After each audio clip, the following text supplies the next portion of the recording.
What if 2 minutes of prayer could transform your entire day? Walk with Him gives you 60 powerful prayers for strength when you need it most. Available on Etsy for direct download and on Amazon in Kindle and paperback versions. Links are in the description. Start your spiritual transformation today. In the generations after Eden, the world had changed.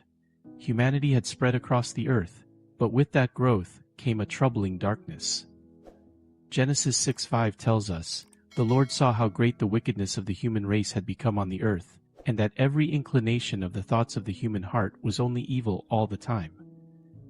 Violence and corruption filled the land. People had turned away from God, choosing their own paths, ignoring the voice of their Creator. God looked upon what had become of His beautiful world, and His heart was deeply troubled. Genesis 6:6 records this profound moment. The Lord regretted that He had made human beings on the earth, and His heart was deeply troubled. But even in this darkness there was one light, one man who walked differently, one family who still remembered God. His name was Noah. Genesis 6:9 describes him this way: Noah was a righteous man, blameless among the people of his time, and he walked faithfully with God. In a world that had forgotten its Creator, Noah remembered. In a society rushing toward destruction, Noah walked with God step by step, day by day, faithful and true. God saw Noah's faithfulness, and God spoke to him. "I am going to bring floodwaters on the earth to destroy all life under the heavens," God told Noah, as recorded in Genesis 6:17. The world would be washed clean, purified, given a chance to begin again. But God, in His mercy, had a plan to preserve life. Genesis 6:14 records God's instruction. "So make yourself an ark of cypress wood. Make rooms in it and coat it with pitch inside and out." An ark, a massive boat.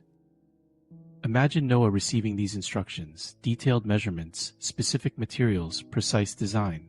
The ark was to be 450 feet long, 75 feet wide, and 45 feet high. 3 decks, a roof, a door in the side. Room for animals, room for food, room for his family. Noah could have questioned. The earth had never seen rain like this before. He could have doubted. Building a massive boat when there was no flood in sight seemed absurd. He could have worried what his neighbors would think. But Noah simply obeyed. Genesis 6:22 tells us, Noah did everything just as God commanded him. Day after day, year after year, Noah and his sons worked. They cut cypress wood, they shaped planks, they sealed every joint with pitch. The ark rose from the ground, timber by timber, a monument to faith in the face of doubt, obedience in the face of mockery. We can imagine the questions from neighbors, the ridicule, the confusion. "Why are you building a boat? There's no water here." But Noah kept building. He didn't build because he understood everything.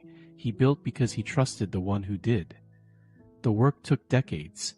Some scholars believe it took between 55 and 75 years to complete. Can you imagine that kind of persistence? That level of faith. Building something enormous, something unprecedented, simply because God said to build it. And then when the ark was finally complete, God spoke again. Genesis 7 verse 1 records His words. "The Lord then said to Noah, 'Go into the ark, you and your whole family, because I have found you righteous in this generation.'" Then came the animals. God brought them to Noah, 2 of every kind of unclean animal, 7 pairs of every clean animal, birds of the air, creatures that crawl on the ground. They came as God directed them, entering the ark in an orderly procession that could only be orchestrated by the Creator Himself. Picture the scene: elephants lumbering up the ramp, lions walking peacefully beside lambs, birds fluttering to their perches, creatures great and small, fierce and gentle, all finding their places in this vessel of salvation. Noah, his wife, his 3 sons, Shem, Ham, and Japheth, and their wives. 8 people total. 8 souls who would carry forward the human story. Genesis 7:16 tells us something beautiful. "Then the Lord shut him in." God Himself closed the door. Noah didn't seal himself in. God did it. A final act of protection, of care, of divine assurance. For 7 days they waited inside the ark, 7 days of anticipation, 7 days of final preparation, and then exactly as God had said, it began. Genesis 7:11-12 describes that momentous day. "On that day all the springs of the great deep burst forth, and the floodgates of the heavens were opened, and rain fell on the earth 40 days and 40 nights. Water came from below and above. Springs erupted from the ground. Rain poured from the sky. The deluge had begun. The waters rose, 15 cubits over 20 feet above the highest mountains. Everything that breathed on dry land perished. But the ark floated, lifted up by the very judgment it was built to escape. Inside, Noah and his family were safe, the animals were calm, God's provision was complete.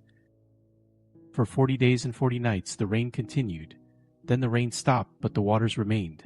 The earth was covered, silent, still. And Noah waited. Waiting is its own kind of faith. Genesis 7:24 tells us the waters flooded the earth for 150 days. 5 months of water covering everything. 5 months of living in the ark, caring for animals, trusting God's timing, believing that this season would end.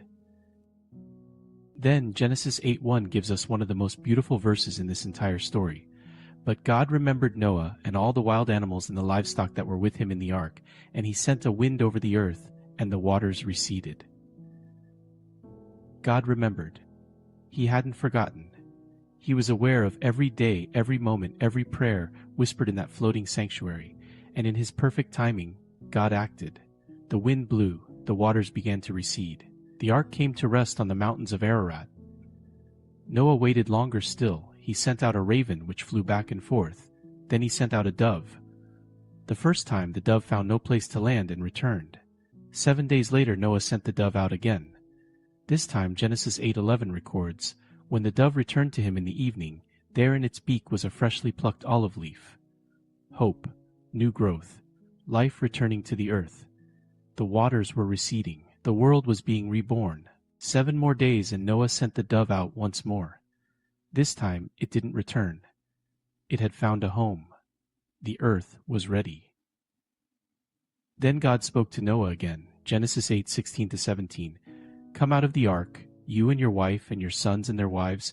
Bring out every kind of living creature that is with you, the birds, the animals, and all the creatures that move along the ground, so they can multiply on the earth and be fruitful and increase in number on it.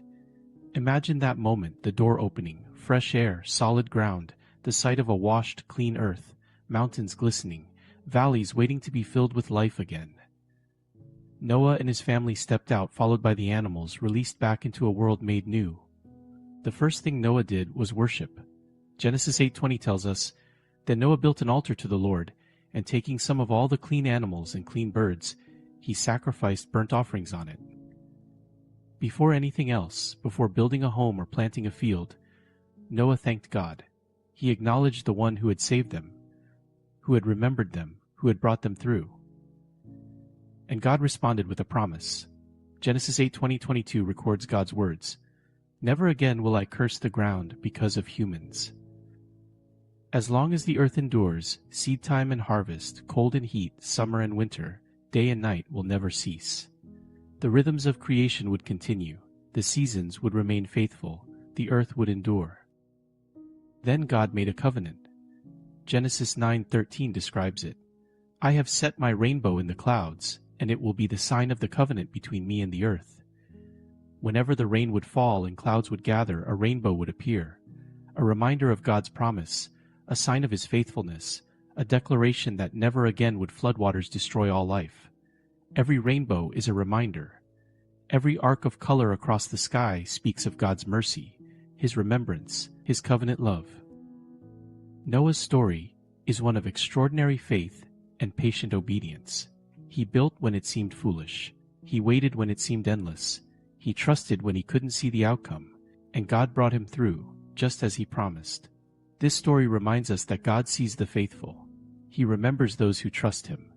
Even when the floods of life surround us, even when the waiting seems too long, even when we can't see the end, God is faithful. He will bring us through. He will send the dove with the olive branch. He will show us the rainbow. You are not forgotten. Just as God remembered Noah in the ark, he remembers you.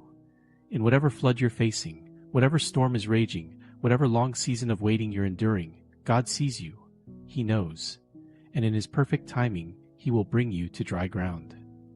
The God who shut Noah in the ark is the same God who watches over you now.